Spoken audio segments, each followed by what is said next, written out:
Lots of people think that disgust is just a human emotion, but in my book I argue that it isn't, that disgust is something ubiquitous. Every animal on the planet needs to be able to avoid parasites, pathogens, the millions of little creatures that get inside them, get a free ride, want to eat them up from inside.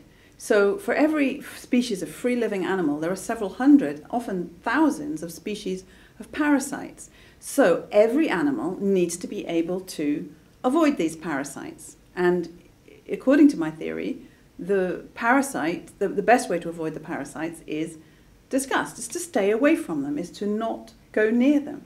So every animal stays away from the feces of other animals, for example.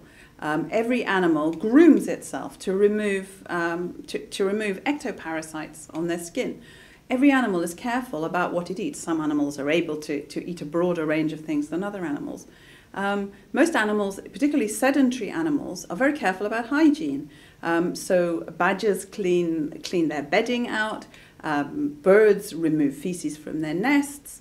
And animals like caribou and reindeer, they migrate every year. And the reason they migrate every year is because their feeding grounds get full of feces, and the feces are full of parasites. So it's really important that they move every year. And in fact, nomadic humans, one of the reasons that they move every year is to move away from their own feces so that they're clean.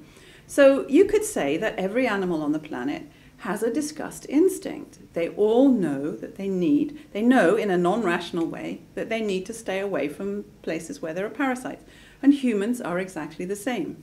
So you might think that an emotion can only be something that humans or a certain very limited range of animals can actually feel. I say no, you don't define disgust by how it feels. You define disgust by what it does.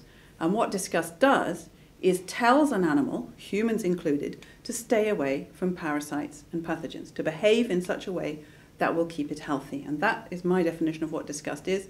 And as a result, I would say that all animals have disgust, humans included.